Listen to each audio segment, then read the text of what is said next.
तर परभणीत येऊन पहा, ज्ञानाव धनान झालेलो मास्तर आहे, आपला नादच खुळा आहे. विषय खरा संभव होता. मला सांगा दादा, आमच्या जिल्ह्याचे पालकमंत्री होते, आमच्या जिल्ह्याचे दादा पालकमंत्री होते.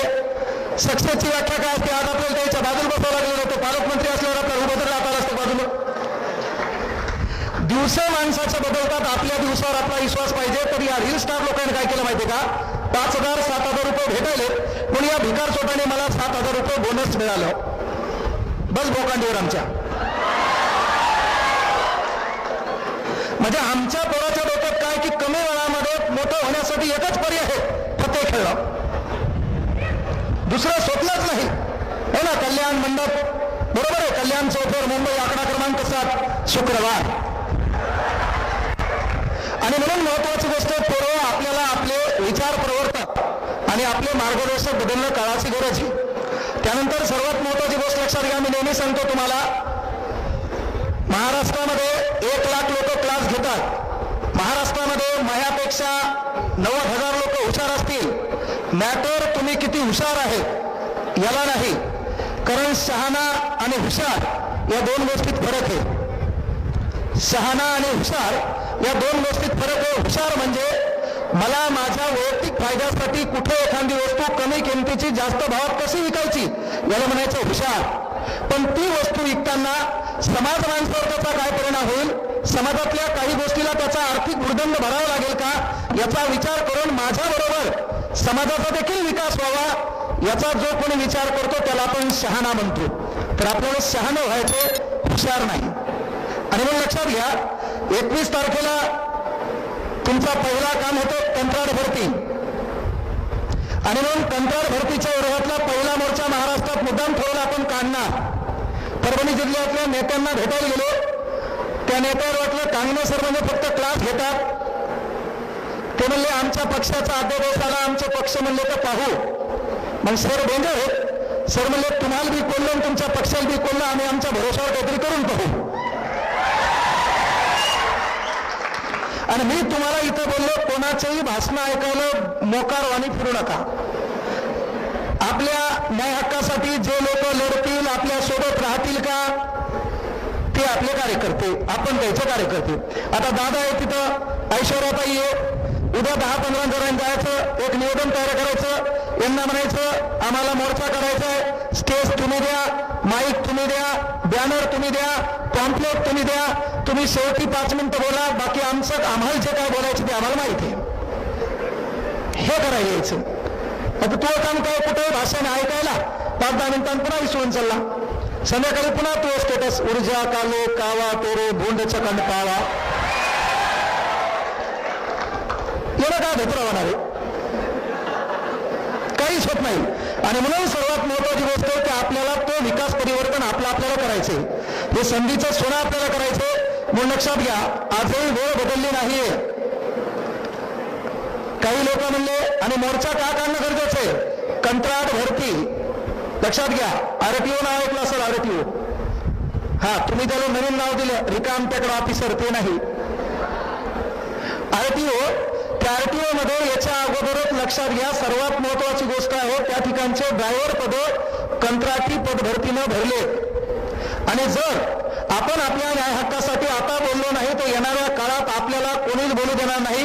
आपल्याला कुठल्याही नेत्याच्या मागं त्याचे झेंडे, त्याचे दांडे आणि मागं फिरणारे रिकामे गेंडे याच्याशिवाय आपल्याला कोणी विचारणार नाही. म्हणून जो आपल्यासाठी आपल्या बाजूला मांडीला मांडी लावून, आपल्या पायासोबत पाय जोडून जो कोणी आपल्यासाठी लढेल तो आपला नेता आहे. ही सर्वात महत्वाची गोष्ट लक्षात घ्या. आणि जर आपण एकत्र आलो नाही, कारण दादांना माहित असेल की बाबा या अगोदर भारतामध्ये सर्वाधिक जास्त आपली रक्षण करती जी काही व्यवस्था आहे तिला आपण भारताचा जवान म्हणतो. त्या जवानामध्ये सेंट्रल गव्हर्नमेंटनं काय केलं, कॉन्ट्रॅक्ट बेस आणला आणि 4 वर्षाची एक भरती आणली, तिला नाव दिलं आपण अग्निवीर. बिहार नावाच्या राज्यामध्ये, भारतातल्या अनेक राज्यामध्ये त्याचा विरोध करण्यात आला, त्याच्याविरुद्ध आंदोलन झाले. मात्र आपल्या महाराष्ट्रातली संघ युवकांची जनता कुठे रस्त्यावर आली नाही, कुठे बोलली नाही. त्यानं तो अध्यादेश ठोकला आणि 4 वर्षाच्या कंत्राट भरतीवर आपलं पोरगं नोकरी करायला तयार झालं. कारण जेव्हा आपल्या पोटाचा प्रश्न येतो, जेव्हा आपल्या घराचा उदरनिर्वाहाचा प्रश्न येतो, तेव्हा माणूस लाचार व्हायला तयार होतो. मग जर आपल्या हाताला काम नसेल, आपल्याला उद्योगधंदा नसेल, तर येणाऱ्या काळात सरकार जे म्हणेल ते आपल्याला ऐकावं लागेल. म्हणून आता वेळ गेली नाही.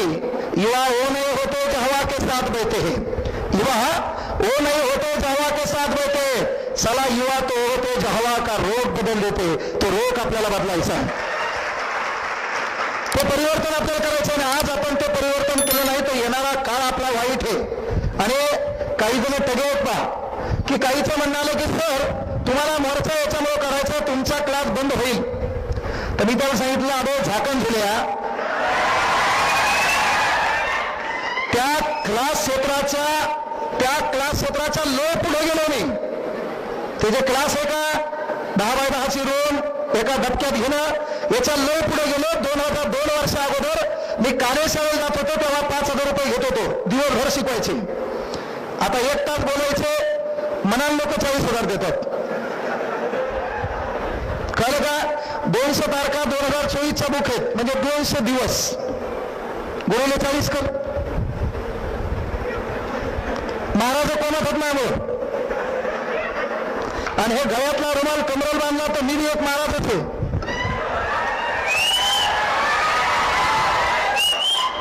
त्यामुळे दिवस बदलायला वेळ लागत नसते. पण एक गोष्ट आवर्जून लक्षात ठेवा, काही बदला का नका बदलू, पण साला आपला स्वाभिमान कोणासमोर गहाण ठेवण्यासाठी स्वतःला बदलायचं नाही. एकदा तुम्ही स्वाभिमान बदलला आणि स्वाभिमानामध्ये कॉम्प्रोमाइज केली, समजायचं त्या दिवशी तुमचा दिवस उजाडला. कोणी हो, आपल्या तत्वाशी ठाम राहा. तत्वामध्ये कॉम्प्रोमाइज करायचं नाही. काय होईल माहिती का, काही लोक आपण काही खटकलं, आपला कार्यक्रम ते करतील, पण आपल्या विचाराला ते मारू शकत नाहीत. गॅलिलिओ नाव ऐकलं असेल, गॅलिलिओ. ते गॅलिलिओ काय झालं माहिती का, ते होतं शिक्षक. आणि गॅलिलिओनं शोध लावला पृथ्वी गोल आहे. त्याच्यात एखादा अंध पुन्हा डायलॉग म्हणेल, पृथ्वी गोल नाही म्हणून अंधा कुर्ती आहे. तू कधी पाहून आला, तू का होता का चंद्रयान 3 मध्ये होता का? तुला चंद्रयान 3 कुठे गेलं माहित नाही, कयामुळे गेलं काही माहित नाही. स्पर्धा परीक्षेची तयारी करणारे किती जण होते? आणि बाकीचे काय UPSCचे काय? हा मग बाकीचे युवा नेते आहेत काय पूर्वच? हा, स्पर्धा परीक्षेची तयारी करणारे तुला माहिती आहे. स्पर्धा परीक्षेची तयारी म्हणलो आणि मग तू हा प्रश्न विचारला आणि मला नाही आलात, मग तिल कसं वाटल? तिला काही वाटत नाही. तिहाच मनाला लय मोठं वाटतं, तिला काही दुसरंच वाटलेलं पण तुला कळालं नाही आणखी. तो त्याच्यातच वेगळं आहे. स्पर्धा परीक्षेची तयारी करायला ना आपण, तेव्हा स्पर्धा परीक्षेची तयारी करायल्यावर लक्षात घ्या, आपल्या भारतामध्ये 565 संस्थाने होते पहा. 565 संस्थाने होते. 3 संस्थानं भारतात विलीन व्हायला तयार नव्हते. 3 संस्थानं भारतात विलीन व्हायला तयार नव्हते. त्यामध्ये एक संस्थान होतं जम्मू काश्मीर, एक संस्थान होतं जुनागड आणि एक संस्थान होतं हैदराबाद. मग त्या हैदराबाद मुक्ती संग्रामामध्ये ज्यांनी स्वतःचं रक्त सांडलं, स्वतःच्या संसाराची राखरांगोळी केली, अनेकांना वीर हुतात्मा पत्करावं लागलं, या प्रत्येकासाठी एकदा पहिल्यांदा सर्वांनी जागी उभं राहायचं आणि 2 मिनिटं त्यांना श्रद्धांजली द्यायची. सर्वांनी जागी उभं राहायचं लवकर.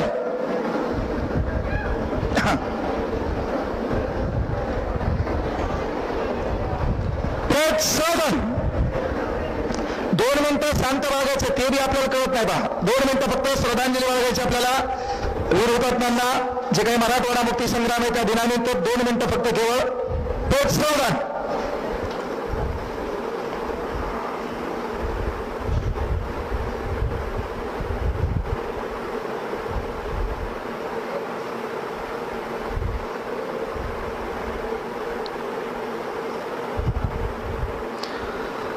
चला बसून घ्या.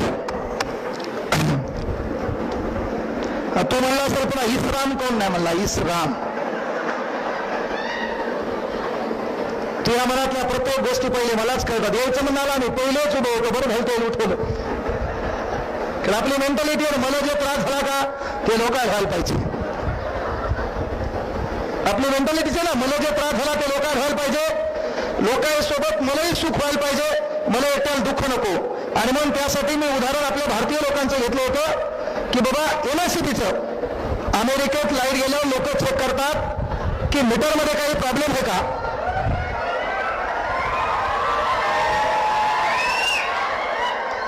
थांब मला माहित आहे तू जागी करून आरडतो, तू आवाज तिथपर्यंत गेला पाहिजे. खेळ्या थांब. म्हणजे तू जोरात काऊन बोलायला पटकन तू आवाज तिला कळायला पाहिजे. हाय मग पिलो तिथं. हा तर तो पिलो नक्षलवाद्यापेक्षा बेकार दिसतो. तर लक्षात घ्या, म्हणजे आपण सुखाची कल्पना करत असताना प्रॉब्लेम तो आहे आपला की बाबा अमेरिकेत लाईट गेल्यावर लोक चेक करतात मीटरमध्ये काही प्रॉब्लेम आहे का. जपानमध्ये लाईट गेल्यावर लोक चेक करतात वायरिंगमध्ये काही प्रॉब्लेम आहे का. ह्या उभं राहिलेलं वाचून म्हणलो मी. आणि मग भारतातल्या दलिंदराचं काम हे लाईट गेल्यावर पहिले बाहेर येते, पाहते लोकाची गेली का. आणि याला कळलं लोकाची गेली आपली गेली बरोबर म्हणते. पण याला कळलं अख्ख्या गावाची लाईट होऊन फक्त आपली गेली. मग येळूचा बांबू घेते. याला काही धोतरा माहित नसतो. बांबू घेतो, डिप्पीत जाते, या फ्यूजला ढोसणे आण, त्या फ्यूजला ढोसणे आण. तिन्ही फ्यूज भरते, अख्ख्या गावाची लाईट घालते. 15 दिवस गाव अंधारात झोपितो. आणि सकाळी पुन्हा म्हणते भारत माझा देश आहे, यातच माझे सौख्य समावले आहे. बाकीची प्रतिज्ञा गायब. सर्वात महत्वाची गोष्ट यासाठी एकच लक्षात घ्या की बाबा आज आपण आपल्या ध्येयासाठी आपल्या हक्कासाठी एकत्र आलो नाही तर येणारा काळ आपला वाईट आहे. आणि सर्वात महत्वाची गोष्ट लक्षात घ्या, स्वाभिमान पेटवण्यासाठी कुठल्याही भाषणाची गरज नाही. कारण मी सुरुवातीला सांगितलं आपल्याला प्रबोधनाची गरज नाही आणि आपल्याला विकासाची गरज नाही. का तर एखाद्या खुर्चीवर तुम्ही बसलेले हॉटेलच्या बाजूला बसलात, त्या ठिकाणी एखादा गरीब आला आणि त्या गरीबानं तुम्हाला विचारलं की बाबा मला 10 रुपये दे. तुम्ही त्याला विचारलं कशाला पाहिजे. त्यानं सांगितलं मला भूक लागली आहे. आणि मग तुम्ही त्याला 10 रुपये दिले. त्यानं 10 रुपयाचा समोसा घेतला, तो समोसा खाल्ला, त्याची भूक भागली. हा झाला विकास. पण उद्या पुन्हाही त्याला भूक लागणार आहे. उद्या पुन्हाही त्याच्या पोटाचा प्रश्न निर्माण होणार आहे. तो पोटाचा प्रश्न कायमस्वरूपी मिटवणं म्हणजे परिवर्तन. तू याच्यामुळे सुधारणं पहा. ते ड्रोन आले, त्या ड्रोन मध्ये दाखवायला मी दिसलो पाहिजे. हे शूटिंग आहे का त्याच्याकडे झूम करून दाखवा. जाऊ द्या काही होतं पण त्याला दिसू द्या एकदा. आणि काही काहीचं म्हणणं आहे तिकडे फॅन नाही त्याची हवा लागली तेवढंच बरं आहे.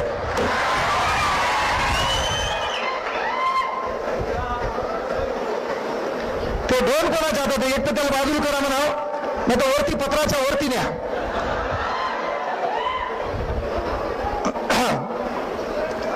पूर्व 10वी पास असणारे हात वर करा.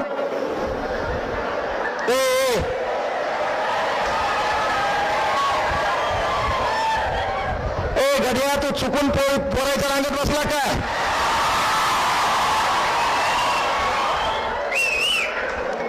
पोरीव हात वरती करा मला तिथं हात वर करायले. कानाव धना विसरला तू. पोरीव 10वी पास असणारे हात वर करा. 10वी पास असणाऱ्या सर्वजण 10वी पास आहेत. 12वी पास. हा तुमच्यापैकी MBBS किती जवळ करायचं हात वर करा.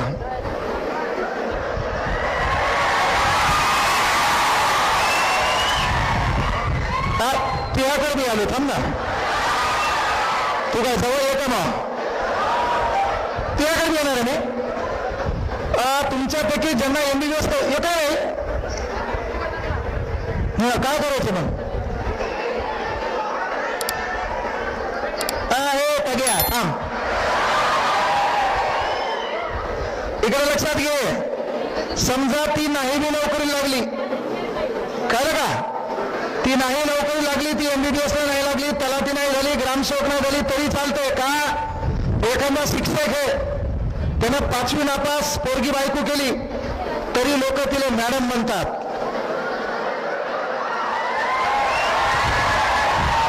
कळलं का. एखादा शिक्षक आहे, त्यानं 5वी नापास जरी पोरगी बायको केली, लोक तिला मॅडम म्हणतात. एखादा वकील आहे, त्यानं एकदाही शाळेत गेलेली न गेलेली पोरगी बायको केली तरी लोक तिला वकिलीनबाई म्हणतात. लोक गावाकडे, आणि माझं गाव थोडं मेट्रो सिटी आहे का नाही? गावाकडे लोक तिला वकिलीनबाई म्हणतात. तू लय मोठा साहेब झाला आणि तुला बायको शाळेचं न तोंड पाहणारी केली तरी लोक तिला मॅडम म्हणणारे. पण समजा ती नोकरीला आहे आणि तू नाही, लोक तुला काही काही म्हणणार आहेत. त्यामुळे काय काम काय, तिच्यावर हसायचंच नाही. कारण का तिच्यासाठी कुठला तरी एक बैल लय अभ्यास करायला नोकरी लागणार आहे, तिला उचलून घेऊन जाणारे काम तू करावं. त्यामुळे महत्वाचे आपण तरी पण तू पण लक्षात घे, नुसत्या टाळ्या तो वाजवायच्या नाही. तुला 10वीला 12वीला बापानं संधी दिली, त्या संधीचं सोनं तुला करायचंय. त्या 10वी आणि 12वीला तुला बापानं जे संधी दिली आहे त्या संधीचं सोनं का करायचंय? आज तू तिथे बसलेली आहे, कुठेतरी या गर्द्यामध्ये आपला बाप उभा असेल, तू आज तिथे बसलेली आहे. ग्रामीण भागातून आपण या कॉलेजला शिकायला येत असाल, आज त्या ठिकाणी बसली आहे, या गर्दीमध्ये कुठेतरी आपला बाप उभा आहे. इथं समोर कोणी लोक बसलेले आणि प्रथमतः या महाविद्यालयातल्या प्रत्येक शिक्षकांचे प्रथमतः मी त्यांना साष्टांग दंडवत करतो की संस्था आल्याच्या नंतर त्यांच्या मागे त्यांचे काम असतात, पण तुम्हाला जो मान सन्मान भेटणं काळाची गरज आहे. म्हणून प्रथमतः तुम्हाला एक अभिवादन आपल्याकडून करून मी एक विद्यार्थीच ना, अनावधाना आता शिक्षण क्षेत्रात उतरलो, DED नापास झालो, आता DEDचेच क्लास घ्यायला दिवस बदलले. तर ते कार्यक्रम होत असतो. पण सांगायचं तात्पर्य पूर्व लक्षात घ्या, तुम्हाला जी संधी दिली त्या संधीचं सोनं तुम्हाला करायचं. 10वी 12वी एक दगड आहे, त्या दगडावर आपण घणानं जेव्हा घाव घालतो, घणानं घाव घालत असताना एक अशी वेळ होती पहा, तो दगड फुटतो.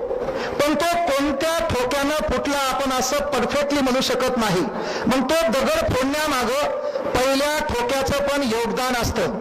म्हणून 5वी 6वी 7वी 8वी 9वी 10वी इथं आपण जो सिरियस अभ्यास केला तो पण येणाऱ्या काळात आपल्या भविष्याचा डोंगर फोडण्यासाठी कामा येणार आहे.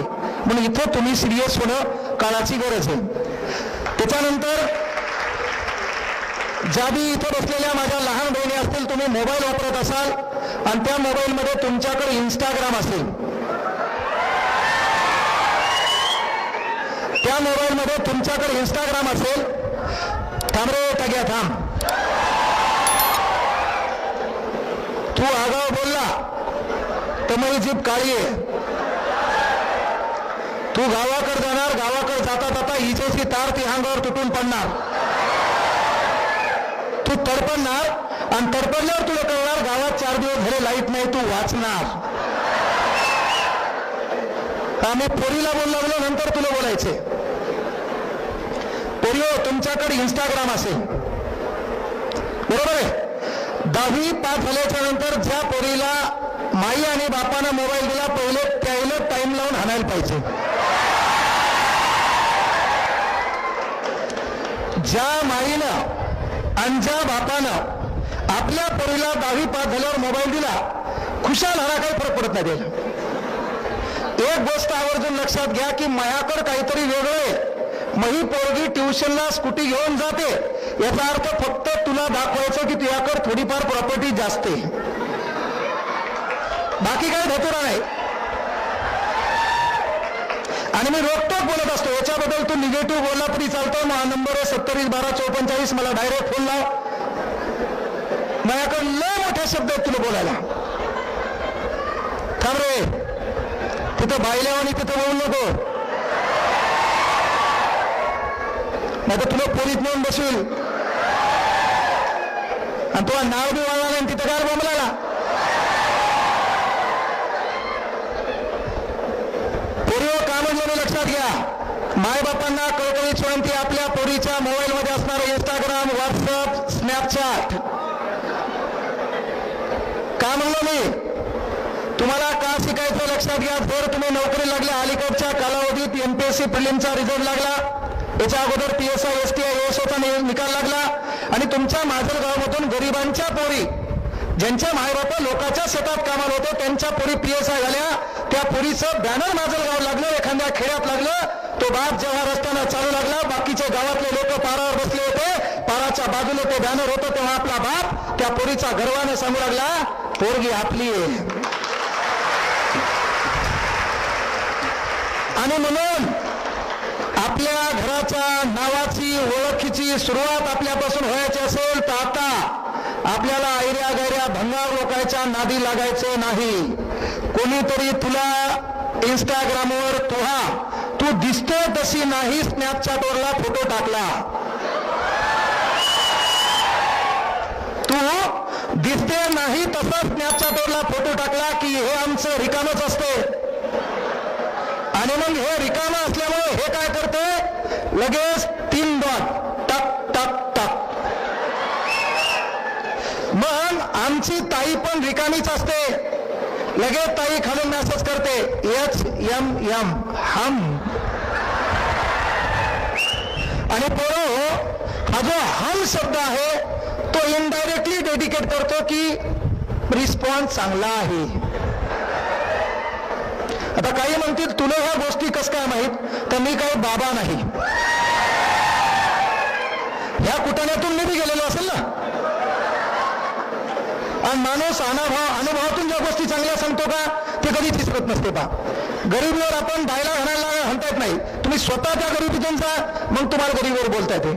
तर पोरींना मी कळकळीची विनंती सांगलो की जर त्या इंस्टाग्रामवर त्या स्नॅपचॅटवर आपल्या सौंदर्याची प्रशंसा करण्यासाठी काही भाडोत्री टगे या समाजात जगत आहेत. आणि मग ते भाडोत्री टगे काय करतात, तुझ्यासाठी छान छान शब्द वापरतात, तुझा नंबर घेतात. 99% पोरीचे नंबर व्हायरल होणारं साधन म्हणजे इंस्टाग्राम, आणि 70% पोरी पळून जाण्याचं कारण म्हणजे इंस्टाग्राम. म्हणजे ती बापाच्या स्वाभिमानाची, बापाच्या कर्तृत्वाची, बापाच्या फुटत नाही, मेहनतीचा ताण घेऊ नका. आणि कुठला तरी काय, आजच आपण एक बॅच काढली, 200 रुपये फीस आहे. आजच आपण एक बॅच काढली ना, 200 रुपये फीस आहे, म्हणजे संध्याकाळपर्यंत 10,000 पोरं फीस भरणार आहे. त्याच्यात कार्यक्रम खलास आहे सध्या आपला, हो ना. पोलीस भरतीची 7 का 8 महिन्यासाठी आपण बॅच काढली ऑनलाईन, तिला फीस आहे 200 रुपये.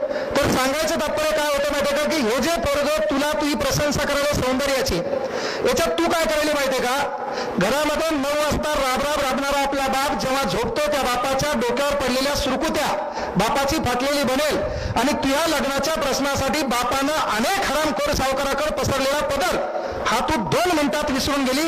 कोणीतरी भिकारचोट आपल्या सौंदर्याची प्रशंसा करतो म्हणून. पण ती प्रशंसा करत असताना एक गोष्ट तू आवर्जून लक्षात यायला पाहिजे, ही संधी आपल्याला दिली आहे, या संधीचं सोनं आपल्याला करायचंय. अरे साधं उदाहरण आहे, नदी दावले होते तुम्ही, कास्ट करायला गेले, कास्ट माजलगावला गेले असताल कास्ट करायला, तर बाजूला पंचायत समिती, जिल्हा पंचायत समितीला, तहसीलदार ऑफिसला, तर कास्ट करायला जात असताना, रहिवासी करायला जात असताना, किंवा आपले डॉक्युमेंट करायला जात असताना आपला बाप आपल्या सोबत होता. बाप हे तुमच्या पिढी नसेल उपभोगलं, पण इथं जे उभे आहेत का, याने ही गोष्ट आवर्जून उपभोगलेली आहे. आणि मग तुम्ही कास्ट करायला जात असताना आपला बाप काय करायचा, की कोणीतरी आपल्याकडून पैसे जास्त घ्याले, मग चला आपण बेजार हो. कुठंतरी ढोरं शेतात बांधलेले होते, त्याला पाणी पाजायचं होतं, बाजूच्या शेतकऱ्याला फोन करून सांगितले की बाबा पाणी पाच, मी आज तालुक्याच्या ठिकाणी चाललो, पोरीचे कागदपत्र करायचे. आणि मग तू पोरगी सोबत होती, आपल्याकडे त्या काही सॅग नव्हती, आपल्याकडे लेबर बॅग नव्हती, आपल्याकडे खताच्या थैलीचं दप्तर होतं. येणाऱ्या काळात ते कागद भिजू नाहीत, मग एखाद्या कापडामध्ये ते कागद होते, आणि बाप प्रत्येक ऑफिसच्या दारोदारी जात होता, कोणता कागद लागते, कोणाची सही लागते, रहिवासी कसं लागते, उत्पन्नाचं कोणतं लागते, प्रत्येक कागदपत्र आपला बाप आपल्यासाठी जमा करत होता. आपलं वय होतं 15-16 वर्षे. आपल्या बापाची धडपड आपण पाहू लागलो. बाप शिकलेला नाही, बापाला काही माहित नाहीये, पण पैसे जास्त लागतात, त्यापेक्षा आपण धडपड करूया म्हणून प्रत्येक कागदपत्र बाप जमा करायचा. आणि प्रत्येक कागदपत्र जमा करता करता शेवटची वेळ यायची, 5-6 वाजलेले असायचे, तहसील ऑफिस बंद होणार आहे, पंचायत समितीमध्ये सेतू सुविधा केंद्रामध्ये फोटो निघत नाहीये, आणि हे ऑफिस बंद होत असताना ती पोरगी आहे, गावाकडे जायचे, ढोरं पाणी पाजायचे राहिले, त्याच्यानंतर त्याला पेंडी चारायची राहिली, असे अनेक प्रश्न असताना तू सोबत असायची आणि शेवटची एक सही राहायची, ती सही असायची तहसीलदाराची. मग आपला बाप सोबत असताना सर्व कागदपत्र जोडलेले. आपल्या बापानं कधी स्वाभिमान गहाण ठेवला नाही, कधी 10-5 कोणाचे लुटले नाही, आणि तो बाप आपल्या सोबत आपल्या हाताला धरून तहसीलदाराच्या कॅबिनमध्ये जाणार तेव्हा लाल कलरचा पडदा आहे, पडदा असा ओढलेला आहे, आणि आपला बाप जाणार तेव्हा पांढरा शर्ट पांढरी पॅन्ट असणारा एक चपरासी तेथे येणार आणि आपल्या बापाला सांगणार, थांबा साहेब सध्या कामात आहेत. साहेब सध्या कामात आहेत म्हणल्यावर आपला बाप बाजूला थांबणार. आडवे आले शिक्षण, आडवे आले आपल्या बापाने घातलेले कपडे, आडवी आली आपल्या बापाची गरिबी, आणि आपला बाप त्या ठिकाणी असताना लक्षात घ्या, तुला ती हाताला धरलेले, एक सही राहिलेले, 6 वाजलेले, थालटिंगची गाडी आहे, जायला शेवटचा पर्याय नाही. आणि हे करत असताना एक चपरासी आपल्याच पैकी गरिबीतून नोकरी लागणारा आपल्या बापाला थांबवणार, अन्नार म्हणणार, साहेब सध्या कामात बिझी आहेत.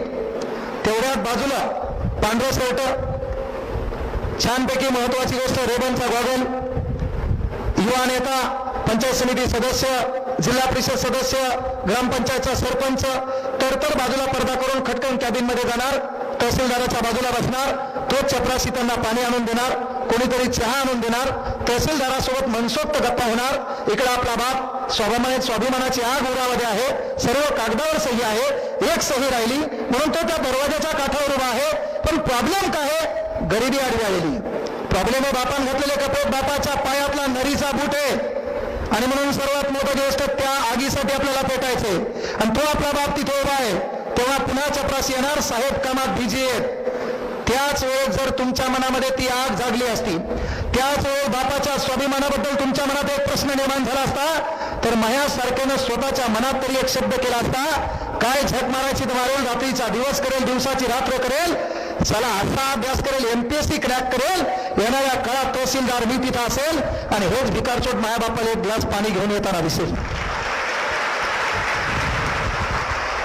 ह्या गोष्टीला मला सांगा, कोणाच्या भाषणाची गरज काय? हे तुमच्या नशिबात झालेला इव्हेंट होता ना, हा तुमच्या नशिबात झालेला प्रसंग होता ना, हा आपल्या जीवनामध्ये झालेला प्रसंग आहे का नाही?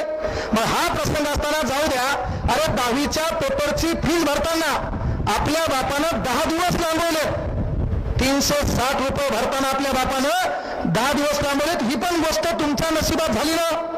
मग एक गोष्ट आहे, आज गावामध्ये तुमचा बाप चालतो, पारावर लोक बसलेले असतात, पा गावात एखादा सरपंच असतो, थाटामाटात गाडी घेऊन येते का नाही? बुलेरो मागं सरपंच नाव असते, मागं सरपंच नाव असते, काही आहेत आदर्श सरपंच, पण काही काही कार्यक्रम बिघडीला, गट्टू काय, सिमेंट काय, डांबर काय, आखी ग्रामपंचायत काय, दुपारी कोणाच्या तरी घरात बसून बाहेर कार्यक्रम बिघडलेला आहे. पण त्या काळात तुम्हाला एक गोष्ट आवर्जून लक्षात आली असेल की बाबा आपला बाप जेव्हा त्या रस्त्यानं जातो तेव्हा त्या बापाची गरिबी पाहून त्या बापाला कोणी ओळखत देखील नाही. पण हेच तू PSI होय, तू त्या गावातून पहिली MBBS डॉक्टर होय, तो बाप रस्त्यानं चालताना अनेक दरवाजे उघडे असतील आणि त्या दरवाज्यातून आवाज येईल, साहेबराव चहा घेता का, काका चहा घेता का? कारण मन गोष्ट लक्षात घ्या, कामयाबी में दुनिया तुम्हारे साथ होती है, जब नाकामयाब होते हो तो पूरी दुनिया तुम्हारे खिलाफ होती है.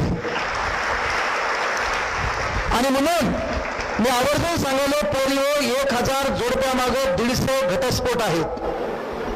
1000 जोडप्या मागं 150 घटस्फोट आहेत, आणि घटस्फोटाचं एकमेव कारण आहे ज्याला त्याला त्याचा वैयक्तिक ॲटिट्यूड आहे.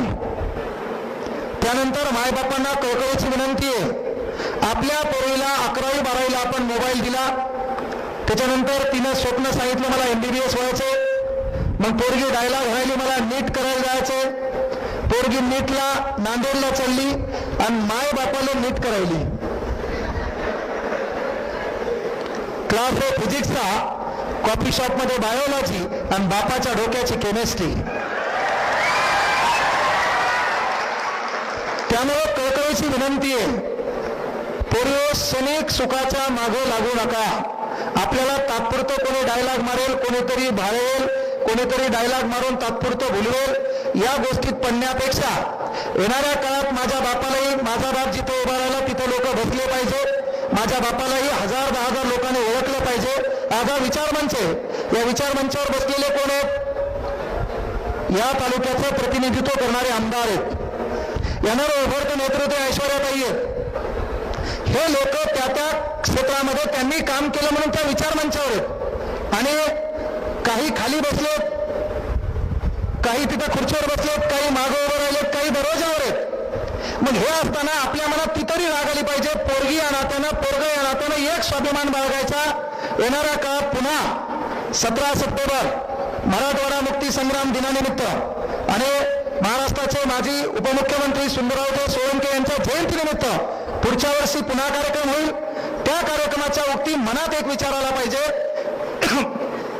रात्रीचा दिवस करू, दिवसाची रात्र करू, उद्योग करू, व्यवसाय करू, धंदा करू, पण येणाऱ्या काळात अशी मेहनत घ्यायची की मी तिथं बसलेला असेल पण मी केलेल्या कामामुळे माझ्या बापाला इथं बसावं लागेल.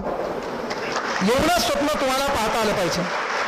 आता मला सांगा, मी तुम्हाला जे पंचायत समितीचं उदाहरण सांगितलं ते माझ्या बाबतीत घडलेलं उदाहरण आहे. जे पंचायत समितीचं उदाहरण सांगितलं ना ते माझ्या बाबतीत घडलेलं उदाहरण आहे. आज तू महाराष्ट्रातल्या कोणत्याही पंचायत समितीमध्ये जाऊ दे, माईच्यानं सांगतो तहसीलदार बी मला उठून नाही मला सर कसं काय येणं केलं ते नाव सांगतो. दिवस बदलायला वेळ लागत नाही, पण सर्वात महत्वाची गोष्ट तुम्हाला तुमचा कॉन्फिडन्स पाहिजे. तुम्हाला तुमचा कॉन्फिडन्स असेल ना मग भाषणाची गरज नाही. मी तुम्हाला काय म्हणलं, आपल्याला परिवर्तन करायचे, विकास नाही. भाषणाला प्रॉब्लेम काय होतं माहिती का, 2-3 मिनिटं ऊर्जा भरी जाते पा, 2-3 मिनिटं. नाही तर विश्वास नागरे पाटील आले, त्याचं भाषण ऐकलं होतं, मंजिले उन्हीं को मिलती है जिनके सपनों में जान होती है, पंख होने से कुछ नहीं होता, हौसलों से उड्डाण होती है.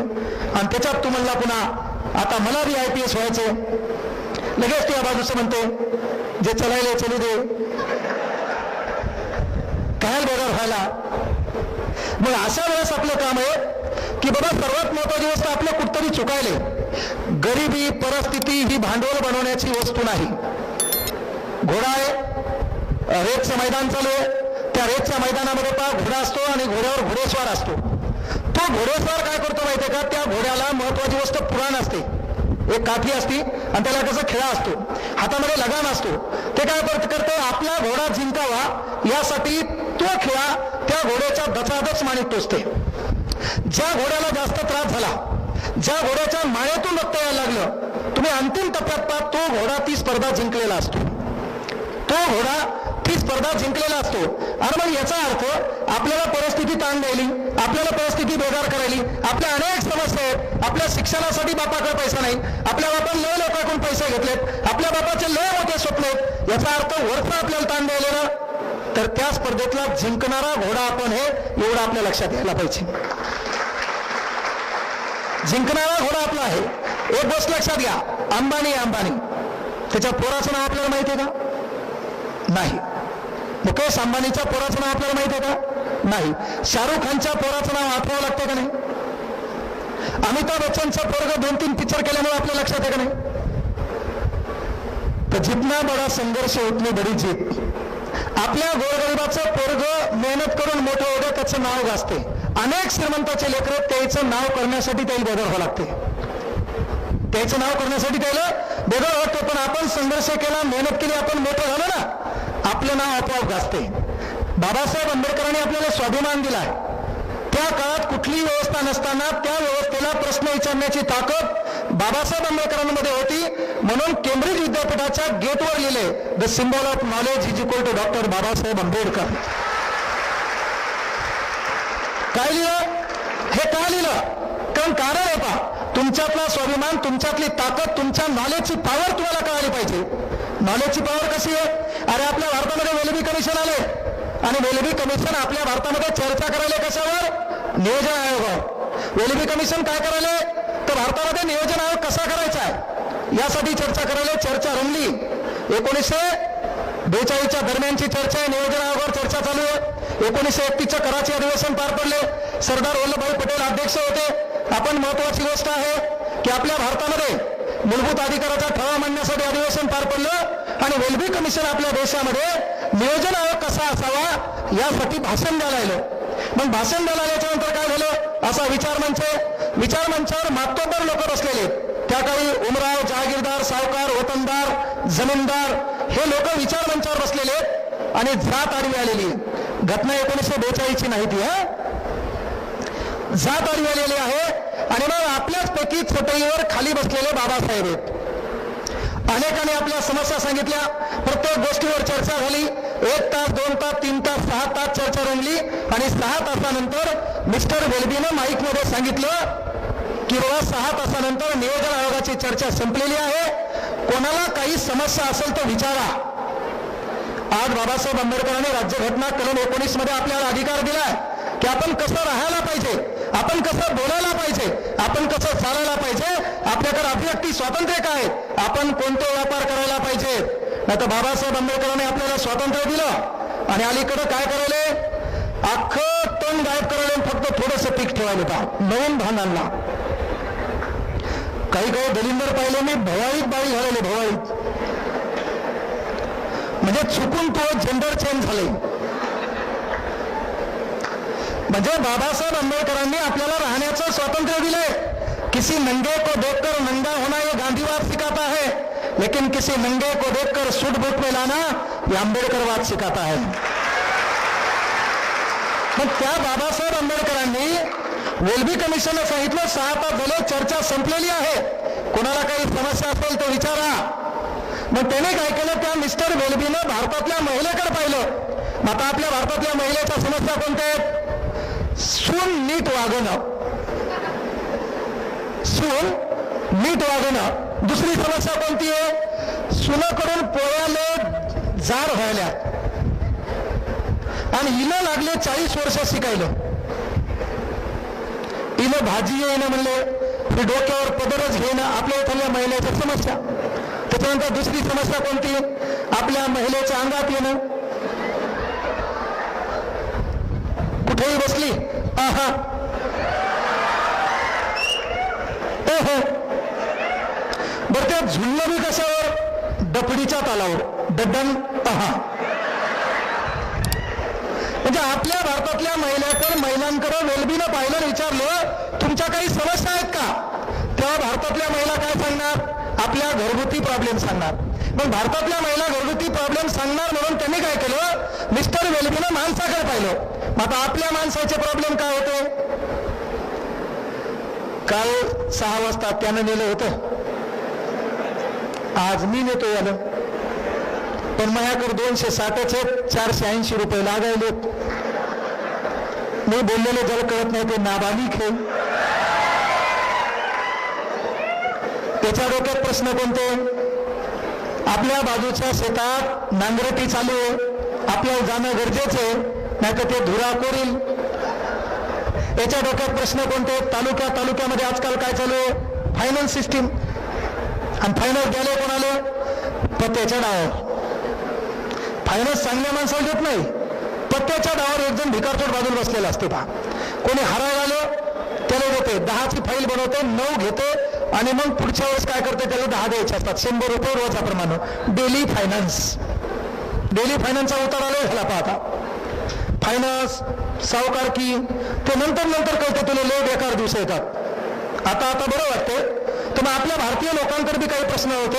आणि मग त्या वेल्बीला विचारलं, बाबा 6 तासानंतर आपली चर्चा संपलेली आहे, 6 तास आपण नियोजन आयोगावर चर्चा केली, कोणाला काही समस्या असेल तर विचारा. सुटाबुटामध्ये आपल्यापैकी खाली बसलेला आपलं नेतृत्व करणारा त्या ठिकाणाहून भीमगर्जना करतात आणि डॉक्टर बाबासाहेब आंबेडकर हात वरती करतात, mister Welby I ask one question. कारण प्रश्न विचारायला पण बुद्धिमत्ता लागते. आणि मग मिस्टर वेल्बीने विचारलं की तुम्हाला काही समस्या आहेत का, विचारा.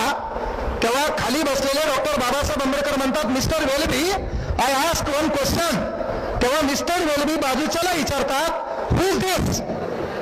तेव्हा बाजूचं विचार मंचावर बसलेलं सांगतो, the name of doctor Babasaheb Ambedkar. The name of doctor Babasaheb Ambedkar. मग मिस्टर वेल्बी बाजूच्यांना म्हणतोय की बाबा मी म्हटलंय की प्रश्न प्रक्रिया संपलेली आहे, ही सभा संपलेली आहे, कोणाला काही प्रश्न असेल तो विचारा. तेव्हा ते मला विचारायला म्हणला मी एखादा प्रश्न विचारू का, तेव्हा आपल्या भारतातलं वेलबीच्या कानात सांगते ते माणूस लय डेंजर आहे, ते इंग्लंडला शिकले, ते अमेरिकेला शिकले, त्यानं 12th लॉ कम्प्लीट केलाय, BSc कम्प्लीट केली, MSc कम्प्लीट केली, इकॉनॉमिक्सची डिग्री आहे, पॉलिटिकल सायन्सची डिग्री आहे, जेवढ्या म्हणसाल तेवढ्या डिग्री त्याच्या खंडीभर पडलेल्या आहेत, 26,000 पुस्तकं त्याने लिहिले, जगातला एकमेव व्यक्ती आहे ज्याने पुस्तकासाठी घर बांधले. आणि म्हणून त्यानं प्रश्न विचारला तर साहेब आपल्याला विचार मंचावर पळून जावं लागेल, त्याच्यापेक्षा त्याला विचारू देऊ नका. मिस्टर वेलबी बाबासाहेब आंबेडकरांकडे कानाडोळा करतो आणि पुन्हा विचारतो कोणाला काही समस्या असेल तर विचारा, या ठिकाणी ही सभा संपलेली आहे. तेव्हा बाबासाहेब आंबेडकर पुन्हा खालून हात वरती करतात आणि म्हणतात mister Welby I ask one question. तेव्हा मिस्टर वेलबी बाबासाहेबांना म्हणतो मिस्टर भीमराव, तुमच्या देशातल्या 120 तज्ञ लोकांचं मत मी इथं ऐकले, मला तुमचं मत ऐकण्याची गरज नाही. बाबासाहेब आंबेडकर पुन्हा मिस्टर वेलबीला म्हणतात mister Welby I ask one question please. तेव्हा मिस्टर वेलबी म्हणतो की मिस्टर भीमराव, तुमच्या देशातल्या 120 तज्ञ लोकांचं मत मी ऐकलंय, मला तुमचं मत ऐकण्याची गरज नाही. तेव्हा बाबासाहेब आंबेडकर खालून सिंहगर्जना करतात, ए मिस्टर वेलबी तू आणि त्या विचार मंचावर बसलेले दलिंदर ज्या पुस्तकातून आपलं मत व्यक्त करायले त्या पुस्तकाचा लेखक मी आहे, त्याचं नाव द प्रॉब्लेम ऑफ रुबी आहे. त्या पुस्तकाचं नाव द प्रॉब्लेम ऑफ रुबी आहे. म्हणजे अख्खी व्यवस्था आपल्या विरोधात असताना, आपल्याकडे काही नसताना आपल्या गुणवत्तेचा प्रभाव कुठे पडावा, कसा पडावा, हे शिकायचं महामानव डॉक्टर बाबासाहेब आंबेडकरांकडून. ते त्याने त्या ठिकाणी दाखवलं, भारतभर नाव गाजलं. तिथून पुढे बाबासाहेब ज्या बी आंदोलनात जातील बाकीचे कोमात जाऊ लागले. 21 तारखेला मी का म्हणलं, लढा आपला आपल्यासाठी का करायला, पण आज आपण नाही केलं, करणार कोणीतरी. आणि एक लक्षात घ्या, आताचं तर युग चांगले, आपल्याकडे ग्रुप आहे, आपल्याकडे व्यवस्था आहे, आपल्याकडे मीडिया आहे. मला सांगा की बाबा त्या काळी एका व्यवस्थेला पाणी पिण्याची मुभा नाही, त्या काळी एका व्यवस्थेला महत्वाची गोष्ट पुस्तक वाचण्याची मुभा नाही, त्या काळी व्यवस्थेला मंदिरात प्रवेश नाही, त्या काळी व्यवस्थेला गावात राहण्याची व्यवस्था नाही. त्या काळी बाबासाहेब आंबेडकरांनी व्हॉट्सअपवर ग्रुप नव्हता तयार केला. बाबासाहेब आंबेडकरांनी महत्वाची गोष्ट जाहीर प्रकटन नव्हतं केलं. बाबासाहेब आंबेडकरांनी कुठं बॅनर नव्हतं लावलं. बाबासाहेब आंबेडकरांनी कुठं मी यायलो तुम्ही पण या असा व्हिडिओ नव्हता बनवला. बाबासाहेब आंबेडकर 14 तळ्यामध्ये खाली उतरले, पाणी पेलन सांगितलं याच्यावर मक्तेदारीचा हक्क आमचा आहे, कोणाच्या बापाची हिंमत असेल तर या उद्या अडवायला. आणि ते आपल्याला केल्याशिवाय पर्याय नाही. आपण आपल्या हक्कासाठी आता लढलो नाही तर येणाऱ्या पिढीसाठी लक्षात घ्या, एक सर्वात महत्वाची गोष्ट आहे, आपल्याला आपल्या समाजासाठी बोलता आलं पाहिजे, आपल्याला आपल्या समाजासाठी लढता आलं पाहिजे. आपल्याला आपल्या समाजासाठी बोलता येत नसेल, आपल्या समाजासाठी रस्त्यावर येता येत नसेल तर समाजासाठी लिहिता आलं पाहिजे. समाजासाठी रस्त्यावर येता येत नसेल, लिहिता येत नसेल तर समाजाच्या पाठीमागं तरी उभं राहता येत आलं पाहिजे. आणि तेही होत नसेल तर जो समाजासाठी रस्त्यावर येतो त्याच्या पाठीमागं उभं तरी राहता आलं पाहिजे. ती काळाची गरज आहे. मला लय लोक डायरा घालले त्या दिवशी की बाबा तुम्ही मोर्चा काढणार मग तुम्ही राजकारणात जाणार का. मी म्हणलो की बाबा राजकारणात जाण्याची गरज नाही, पण महाराष्ट्रात तयारी करणाऱ्या स्पर्धा परीक्षा पोरायचा मी पहिलेच आमदार आहे. बाकी कोणी बोलो न बोलो पण आपण बोलतच असतो. आपण बोलल्यावर विधान भवनापर्यंत चालले. जंगली रमीवर महाराष्ट्रात पहिलं कोण बोललं पा, मी. जंगली रमीवर महाराष्ट्रात पहिल्यांदा कोण बोललो, मी. अनेक मीडियाने सीमा हैदर दाखवली, पण सीमा हैदर बद्दल भारी बोललो मीच. मलाही वाटायला म्हणलं हिला भेटून यावं म्हणलं का नाही. त्याच्यानंतर लक्षात घ्या, कंत्राटदार विरोधाचा GR आला तेव्हा त्याच्या विरोधातला पहिला व्हिडिओ महा आला आणि तो व्हिडिओ एका दिवसामध्ये 52,000 लोकांनी शेअर केला. एका दिवसामध्ये 52,000 लोकांनी शेअर केला. म्हणजे तुमची बाजू खरी असेल, समाजाच्या हितासाठी असेल तर समाज तुम्हाला डोक्यावर घेतोच, त्याला कुठला नेता व्हायची गरज नाही. कळलं का? ही गोष्ट आवर्जून लक्षात घ्या. म्हणून येणाऱ्या काळात मी तुम्हाला सांगितलं, कधीही सांगा, कोणाचंही चुकू द्या. मी तुम्हाला काय म्हणलं, गॅलिलिओने काय सांगितलं, पृथ्वी गोल आहे. शाळेमध्ये सांगितल्यावर प्रॉब्लेम झाला. ख्रिश्चन धर्म आहे, ख्रिश्चन धर्माचा ग्रंथ आहे बायबल, आणि त्या बायबलला दिलेलं होतं earth is like a square, पृथ्वी चौकोनी आहे. आता पृथ्वी चौकोनी आहे आणि ख्रिश्चन धर्माचा गॅलिलिओ वर्गात काय सांगायला, पृथ्वी गोल आहे. आता पोरगर रस्त्यानं शाळेतून सुटल्यावर चेंडू दिसला, ते काय म्हणायचं, लाईक अ अर्थ. हे काय, पृथ्वी, काही गोल दिसो, काय म्हणू लागलं, पृथ्वी आहे. मग अख्ख्या गावात पसरलं पृथ्वी गोल आहे. मग ही गोष्ट कुठं पोहोचली, धर्मगुरूपर्यंत. मग धर्मगुरूंना कळालं की बाबा आपल्या धार्मिक ग्रंथामध्ये पृथ्वी चौकोनी सांगितली, मात्र ते गॅलिलिओ नावाचं मास्तर आहे, ते वर्गात शिकवायला पृथ्वी काय आहे, गोल आहे, आणि आपल्याला सांगितली चौकोनी आहे.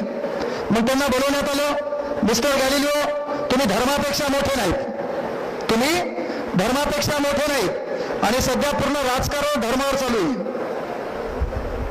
आपल्या भारताची तर शोकांतिका आहे, धर्मात जात आहे, जातीत जात आहे, त्यामुळेच कदाचित माझा भारत आज मातीत जात आहे. शोकांतिका आपली है ना. पण तुम्ही काही करा, पण आपल्या युवकांनी तरी लक्षात घ्या, आपल्या बाजूचा रहमान आपल्या कामा येणारे, आपल्या बाजूचा सिद्धार्थ आपल्या कामा येणारे, आणि त्या सिद्धार्थ आणि रहमानला ज्ञानेश्वर मदत करणारे. आपण एकमेकांसोबत राहा, आपण गळून या. बाकी राजकारणी लोक तुमच्यात कदापि फूट पाडू शकत नाहीत. तुम्ही फक्त एकत्र पाहिजेत, तुम्ही फक्त एकत्र पाहिजेत, आणि आपल्याला लोकांच्या चेहऱ्यावरली परेशानी लक्षात आली पाहिजे, है ना. ये मत देख कि हिंदू कौन है, मुसलमान कौन है, ये मत देख कि हिंदू कौन है, मुसलमान कौन है, पहले ये देख कि इंसान कौन है. मंदिरों मस्जिदों के लफड़ों में मत उलझो तुम, घर घर जाकर पता लगाओ मेरे दोस्तों, परेशान कौन कौन है. आपल्याला ते लक्षात घ्यायचंय. आणि म्हणून त्या गॅलिलिओला समज आली की बाबा आपल्या धर्मग्रंथामध्ये असं लिहिलंय, म्हणून तुम्ही शाळेत गेल्यावर उद्यापासून म्हणायचं पृथ्वी चौकोनी आहे. गॅलिलिओ म्हणला मी सिद्ध करतो पृथ्वी गोल आहे. तेव्हा धर्मगुरू सांगितलं, तू काही जरी म्हणला, मी सांगितलं तेवढं ऐक, उद्यापासून वर्गात गेल्यावर शिकवायचं पृथ्वी चौकोनी आहे. आता हे वर्गात गेलं, जी लोक तत्वानं, त्याच्यानंतर स्वतःच्या ज्ञानावर ज्याचा विश्वास आहे, ती लोक कॉम्प्रोमाइज करत नाहीत. आणि मग हे वर्गात गेलं, वर्गात घेऊन पुन्हा लागलं म्हणायला पृथ्वी गोल आहे. लेकरं बलिंद, लेकरं काय साधे आहेत का? आणि लेकराची मजा कोणच घ्यायची नाही. हे पोरायचा सर्वात मोठा दुश्मन कोण? मास्तर. आणि याचा त्याच्यात सर्वात मोठा दुश्मन कोण? गणिताचा मास्तर. बरं, मलाही प्रश्न, गणिताचा मास्तर कोणताही पाहता सिरियसच असते पहा, है ना. चेहऱ्यावर स्माईल दिसणारच नाही. काय धीरगंभीरपणा असतो, काय प्रॉब्लेम असते ते माहित. पण नेहमी ताणात. मी बी गणित शिकवतो, पण मी तसं ताणात गणित कधी शिकवलं नाही, है ना. आपलं 12वी आड झालेले आणि आपण गणित शिकवतो. काही लोक म्हणले त्याला MSc मॅथ लागती, म्हणलं त्याच्यात शिकाई घेणं नाही. मसर हेकणे असो, मोडकी असो, दूध द्याली ना, दूध असं मतलब डिग्रीला कोण विचारायले? तुम्हाला विचारणार आहे का डिग्री काय म्हणून? मी राज्य घटनेवर 12 तास बोलतो, पंचायत राजावर 10 घंटे बोलतो, महाराष्ट्र भूगोलावर तू जाऊन नदीच्या काठाकाठा नेलं नाव बदल, कोणती नदी सांग, है ना. मराठवाडा मुक्ती संग्राम म्हणजे मराठवाडा म्हणजे 8 जिल्हे म्हणजे 76 तालुके, 64,813 चौरस किलोमीटर क्षेत्रफळ. त्याच्यानंतर संभाजीनगर, त्याच्यातून निर्माण 1/9/1981 जालना, त्याच्यानंतर महत्वाची गोष्ट त्याच्या खाली परभणीतून 1/9/1999 हिंगोली कयाधू नावाच्या नदीकाठी, त्याच्या बाजूला बीड बिंदुसरा नावाच्या नदीकाठी, बिंदुसरा, सिंदफणा नदीची उपनदी, सिंदफणा या नदीकाठी तुमचं माजलगाव, सिंदफणा, मांजरा गोदावरीची उपनदी. तुम्हाला काही विचारलं, 12 घंटे इथं बोलतो मी, कशावर मी सहज थोडं होतं. उगत लोकांनी बघितलं का मला इथं? नाही तर माझ्यापेक्षा इंस्टाग्रामवर आगाव डायलॉग म्हणून लय व्हायरल येते, लय पोरी येतं, कच्चा बदाम पक्का बदाम. इंस्टाग्रामवर व्हायरल असणाऱ्या कित्येक पोरी आहे ना, मैं नाही तो कोण दे, तू नाही तो कोण दे. बर, आमचं पोरगं बी डेंजर, तू नाही तो कोळावर सही, और नाही तो कोळावर सही. आमचा पोरगा अभ्यासात पक्का नसेल पण तशा गोष्टी डायलॉगला परफेक्ट होते. कारण हिनं म्हणली मैं नहीं तो कौन मिलेगा, ते म्हणाले तू नहीं कोई और सही, और नहीं कोई और सही, लाख हसीना इस जमाने में तू अकेली तो नहीं. आमच्या पोराची शहरासाठी पक्की. म्हणजे मी तुला काय सांगितलं, मराठवाडा, या मराठवाड्यामध्ये आपण याला औरंगाबाद प्रशासकीय विभाग म्हणतो. प्रशासकीय विभाग 6 आहेत. याच्यामध्ये क्षेत्रफळानं सर्वात मोठा जिल्हा कोणता आहे? बीड. कोणता आहे? बीड. 10,000 जवळपास चौरस किलोमीटर क्षेत्रफळ त्या बीडचे. तो बीड जिल्हा क्षेत्रफळाने सर्वात मोठा आहे. आपला मराठवाडा हा होता कासिम रजवी तिथला रजाकार, त्याने पोलीस यंत्रणा केली. 562 संस्थान होते, त्याच्यापैकी 3 संस्थान भारतात सामील व्हायला तयार नव्हते. मग श्राप असतील, त्याच्यानंतर महत्वाची गोष्ट स्वामी रामानंद तीर्थ. स्वामी रामानंद तीर्थ यांचं मूळ नाव रे भगवान व्यंकटेश खेडगीकर. परीक्षेत काही येते ते आपल्याला यायला पाहिजे. आपला प्रॉब्लेम तेच आहे, सहज अनावधानात थोडं काही होणार आहे. तो स्वप्न इथं पुढे बसायचं, पुढे काहीतरी करायचं, तर तुझी तयारी बी त्याला यायची पाहिजे ना. आणि म्हणून पोरिओ, तुम्ही तरी एक काम आहे, मायबापाला कळकळीची रात्री 8 ते 10 या कालावधीत आपली पोरगी आणि आपलं पोरग यायच्यासोबत मायबापानं जेवायला बसायचं. मायबापानं यायच्यासोबत जेवायला बसल्यावर एकच प्रश्न करायचा, येणाऱ्या काळातली आव्हानं यांना स्वीकारायला लावायची. आपण गरीब होत ना, इथं शेतकरी वर्गात बसलेल्या प्रत्येक शेतकऱ्यांना कळकळीची विनंती आहे, आपण शेतामध्ये माळव पिकवतो पहा. माळव पिकवत असताना ते माळव घेऊन बाजारात विकायला आणतो. विकायला आणताना एक दिवस काय करायचं, आपलं पोरग छानपैकी अशा कॉलेजला शिकायले, ज्या ठिकाणी ते शर्टिंग करते, छानपैकी व्हाईट शर्ट घालते, ब्लॅक कलरची पॅन्ट आहे, त्याच्यानंतर गळ्यामध्ये आय कार्ड आहे, मोठ्या शहरामध्ये शिकायले. एक दिवस त्या पोराला आपल्या सोबत भाजीपाला विकायला सोबत न्यायचं. भाजीपाला विकायला सोबत नेत असताना आपल्या बापानं का न्यायचं? कारण आपल्या पायाला पडणाऱ्या खचकाळगात जोपर्यंत आपल्या पोराला कळणार नाही तोपर्यंत येणाऱ्या काळात आपला पोरगा आपल्यासाठी जगणार नाही.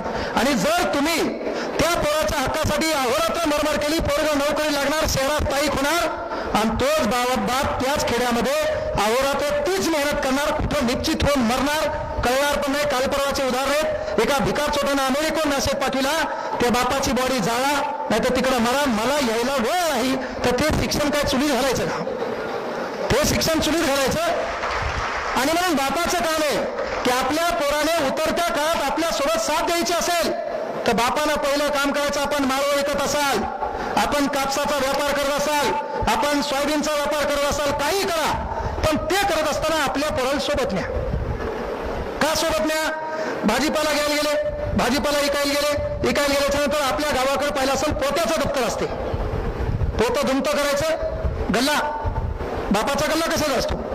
पोत्याचा. घरातून नेलेला डबा असतो. भजे 15 रुपये प्लेट आहे, पण या 15 रुपयामध्ये काहीतरी घरासाठी होते म्हणून आपला बाप ते बी घेत नाही. त्याच्यावर भुरकी चटणी असते. आपल्या बापानं काय करायचं, पोरगं सोबत न्यायचं, सोबत नेल्यावर बाजूला बसायचं. रणंत होऊ नये, कुठंतरी एक छत्री आहे, त्या ठिकाणी सेटिंग करणारा, नोकरीला असणारा, त्याच्यासोबत त्याची सुंदर एक बायको आपल्यापाशी येते बापापाशी, आणि बापाला विचारते मेथीची जुडी कितीला आहे? बाप सांगतो 10 रुपयाला. तेव्हा ती बाई मागून म्हणते एवढा कुठं भाव असतो का? पहिले तर ती जागीच मरायला पाहिजे. कारण भिकार चोटांना तुम्हाला मेडिकलचा भाव करता येत नाही, तुम्हाला मेडिकलचा भाव करता येत नाही, किराणा दुकानात भाव करता येत नाही, सोन्या चांदीच्या दुकानात भाव करता येत नाही, एखाद्या कॉलेजला ऍडमिशन घेताना तिथे भाव करता येत नाही. फक्त तुमची आळी वळवळ करते, आमचा बाप शेतकरी असतो त्यांच्या भाजीपाल्यापाशी. आणि मग त्यावेळेस आपलं काय आहे, या बापाला पोराला का सोबत न्यायचं? कारण जेव्हा एखादं येतं ना आपल्या बापाला 10 रुपयाची जुडी, ज्या बापानं 6 महिने ज्या मातीत स्वतःच्या रक्ताची माती केली, त्याच्यातून जे पीक उगवले, ते उगवत असताना ते विकण्यासाठी बाजारात आणले, अनेक कबाड कष्ट केले, आठवड्याचं भाडं द्यायचं राहिले, जातानाची व्यवस्था नाही, डारले कोणाचं तरी दुसऱ्याचे, कॅरेट तिसऱ्याचे, तेवढं घेऊन त्या बापासोबत भाव होतो. तेव्हा आपलं पोरगं बाजूला बसलेलं असेल, 10 रुपयाची जुडी 5 रुपयाला मागितली, तेव्हा 5 रुपयाची जुडी घेत असताना ते 5 रुपये पोराकडे दाखवायची. आणि त्या महत्वाची गोष्ट, जे काही पोत्याचा गल्ला आहे त्याच्यात ठेवायचे. कोणी 10 रुपयाचे वांगे घेईल, 10 रुपयाची नोट आपल्या पोराकडे दाखवायची आणि ती त्या गल्ल्यात ठेवायची. कोणी मिरच्या घेईल, कोणी लसूण घेईल, कांदा घेईल, कोथिंबीर घेईल, आणि शेवटची वेळ येईल आपल्याकडे काहीतरी उरलं, पण हे नेऊन फायदा नाही, उद्या हे सडणार आहे, त्यामुळे आपला बाप त्याचा लिलाव करेल, 5-10 रुपये घेईल आणि एवढं करून बापाकडे 1000-500 रुपये येतील. दुसऱ्या दिवशी पुन्हा तुला शिकायला कुठे यायचं, शहरात यायचे, तेव्हा त्या बापानं काय करायचं, ते 500 किंवा ते 1000 रुपये पोराच्या हातात द्यायचे आणि सांगायचं, बाळा काल मी तुला मार्केटला घेऊन गेलो होतो, तुला कळालं मी 6 महिन्याच्या मातीत स्वतःच्या रक्ताची माती केली, त्या ठिकाणी माझ्या घामाची किंमत या लोकांनी काय मोजली, म्हणून हे 500-1000 रुपये तुला कुठं, कोणासाठी, का, कशासाठी, कुठं खर्च करायचे याची तुला अक्कल पाहिजे. कारण येणाऱ्या काळात मी तिथं नसेल, पण तू जर आहे त्या परिस्थितीत स्वतःला वेळ दिला नाही, अभ्यास केला नाही, तर माझ्या जागी तू भाजीपाला विकायला असेल. हे स्वप्न बापानं पोराला दाखवणं गरजेचं आहे. आणि मग आपली मेहनत, आपले कष्ट जर आपल्या पोरानं पाहिले, तर येणाऱ्या काळात आपल्या बापानं स्वतःच्या हाडाची काढे केले, रक्ताचं पाणी केले, ते पोरगं विसरणार नाही. पण जर तुम्ही सहज इजुगोईंगमध्ये पोराला पाहिजे त्या सुविधा दिल्या, त्या लेकराला तुमच्या कष्टाची किंमत वाटणार नाही. आपल्या पोरीला स्कूटी द्या, आपल्या पोरीला मोबाईल द्या, पण रात्री 8 ते 10च्या दरम्यान त्या मोबाईलमध्ये पोरीच्या कोणाचे नंबर आहेत, त्या पोरीच्या स्नॅपचॅटला कशाचे स्टेटस आहेत, त्या पोरीचे डायलॉग बदलावलेत का, पोरगी 11वी-12वीला आहे आणि पोरीचं स्टेटस समजा, ए खुदा तूने मोहब्बत बनाई क्यों है. जर पोरीला आपण मोबाईल दिला की बाबा एखादा क्लास ऑनलाईन करायचा म्हणून, आणि आपली लाडकी पिल्लू म्हणायली समजा, ए खुदा तूने मोहब्बत बनाई क्यों है, इसमें बनाई तो रुसवाई क्यों है, तेव्हा तिला 10x10च्या रूम मध्ये न टाइम लावता मारा, काही फरक पडत नाही.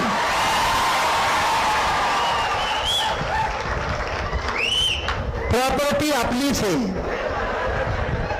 कळलं का, मायबापांना कळकळीची विनंती आहे, भाषणानं डायलॉगनं परिवर्तन होणार नाही. आणि पोरं तुम्ही बी लक्षात घ्या, तुम्ही जे डायलॉग ठेवता ना स्टेटसला, वक्त है ये करेंगे वो करेंगे ऐसा करेंगे, आमचं पोरगं असते जिने ठुकरा दिया मुझे मेरा वक्त देखकर, आमच्या पोराचा डायलॉग, जिन्होंने ठुकरा दिया मुझे मेरा वक्त देकर, माँ कसम ऐसा वक्त लाऊंगा लोगों को मिलना पड़ेगा मुझे मेरा वक्त लेकर. काही धतरा होत नाही ती अवस्था. डायलॉग लिहिणाऱ्या लोकांवर तो काहीच होत नाही. लक्षात घ्या, परिंदों को मंजिल मिलेगी ये उनके फैलाए हुए पर कहते हैं, परिंदों को मंजिल मिलेगी ये उनके फैलाए हुए पर कहते हैं, रहते लोग दुनिया में वही खामोश जिनके हुनर बोलते हैं, जिनके हुनर बोलते हैं. ज्याच्यात गुणवत्ता आहे, ज्याच्यामध्ये क्वालिटी आहे, त्याला लोकांना सांगायची गरज पडत नाही मी येणाऱ्या काळात कुठं असणार आहे, येणाऱ्या काळात कुठं असणार आहे. म्हणून काय करायचं ते करा.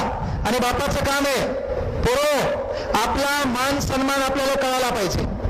आपल्या गावामध्ये आपला बाप सध्या बेजार आहे, तू शहरात शिकायला का, तुझ्या बापानं तुझ्या बहिणीच्या लग्नासाठी कुठून पैसा काढलाय तुझ्या बापाला माहित नाही. पोरियो, आपल्या बापाच्या स्वाभिमानासाठी का जगायचं, तर आपला बाप आहे म्हणून आपण आहोत. आपला बाप कोणाचा बाप करायचा ही ताकद आपल्या हातात आहे. आपल्या बापाला PSIचा बाप करायचे, तलाट्याचा बाप करायचे, ग्रामसेवकचा बाप करायचे, लोकप्रतिनिधीचा बाप करायचा आहे, ती ताकद तुमच्या हातात आहे. त्यांना त्यांचे स्वप्न पूर्ण करता आले नाही, पण तुमच्यामुळे त्यांचे स्वप्न पूर्ण झाले पाहिजेत एवढी मेहनत तुम्हाला करायची. आणि मायबापाच्या स्वाभिमानासाठी तरी लढायचे. का लढायचं, पोरियो लग्नामध्ये तुम्हाला तुमचा बाप नसता सिलाई मशीन देणार आहे, नाही शिकला तर. तू नाही शिकली एकदा, आणि इकडे ऊन लागणाऱ्याबद्दल एकदा जोरदार टाळ्या होता, बाबा तू उन्हात उभे राहिले. टाळ्या फक्त पोरी वाजवा, मला पोरीच्या टाळ्या पाहिजे. तुमच्यावर बरोबर मी जरा जोरदार टाळ्या द्या तुमच्या, नाही पुन्हा एकदा जोरदार टाळ्या द्या तुमच्याच. असा बी तुमच्या हातात बांगड्या नाही, फुटायच्या इच्छे नाही, जोरात वाजवा एकदा. आता पोरं तुम्ही वाजवा.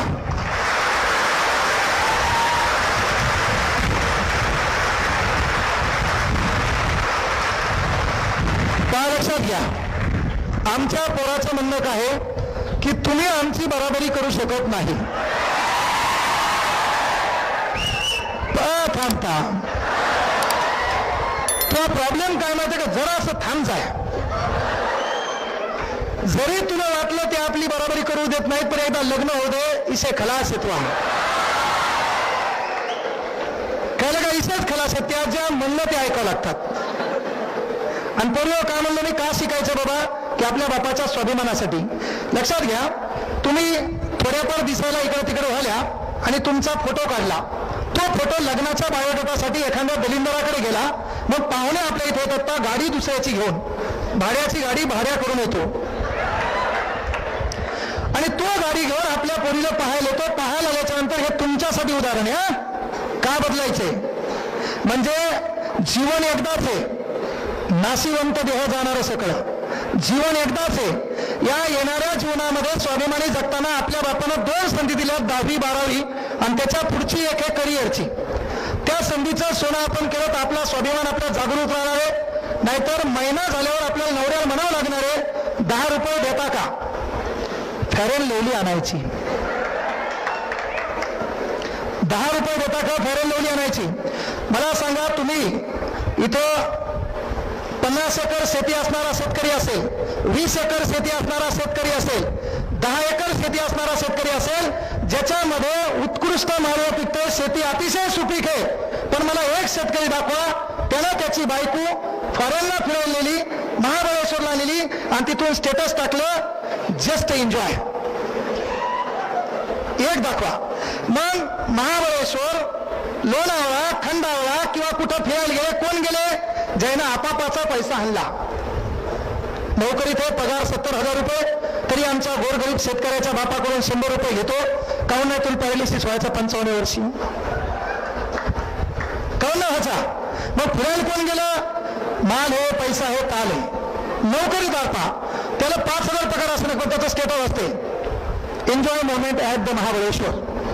त्याची मागं त्याची बायको. पुन्हा एक नवीन प्रकार आला, चांगलं तोंड असताना वेगळं करण्याचा, विथ सेल्फी. तसं ओरडू नको, तुला भावना मला लगेच कळतात. आणि बहुतेक कालच्या व्हिडिओमध्ये तू होता. काल व्हिडिओ होता ना, सर यायला म्हणून त्याच्यात तू होता आणि माझ्या समोर बसून जर मला माझ्या बोलत असेल, तुम्ही जाता जाता म्हणेल मग त्याच्यात फोटो काढायचा, त्या रूम मध्ये नेईल, मग जिथं शेट चेंज केले त्याच्यात हाणेन तुम्ही जाता म्हणून चालेल. नाही त्याला ओ केलं कसं तरी त्यानं.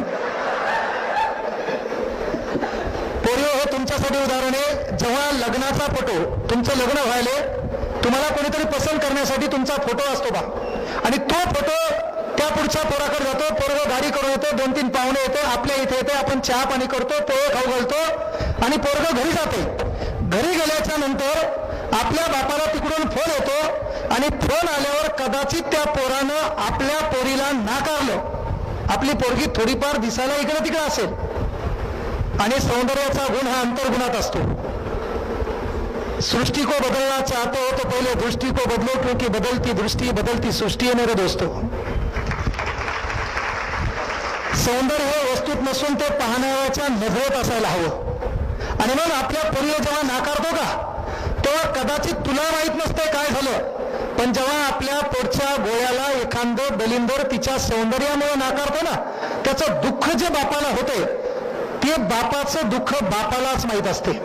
आणि बाप जीवन जगत असताना तिच्या जन्मापासून आपल्या पोरीचं कल्याण व्हावं. जगातलं सर्वात मोठं पुण्य लोक म्हणतात कन्यादान, तर ते कन्यादान यशस्वी व्हावं यासाठी बाप अहोरात्र झटत असतो. आणि मग असं तसं करून पाहुण्यांच्या पाया पडून आपल्या पोरीच्या प्रत्येक लग्नातल्या प्रत्येक पाहुण्यांच्या प्रत्येक मागण्या मान्य करतो आपला बाप.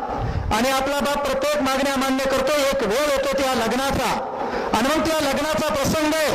लग्नाच्या प्रसंगामध्ये बापानं सावकाराकडून काढलेले पैसे, बापानं एखादा एकर गहाण ठेवलेली आहे, बापानं एखादा एकर शेती विकलेली आहे, पण समाज काय म्हणेल, गाव काय म्हणेल, भावकी काय म्हणेल, म्हणून थाटामाटात बाप त्या लग्नाची व्यवस्था करतो, मंडप टाकतो, जेवणाची व्यवस्था करतो, अख्खं गाव जेवायला चुलबन देतो.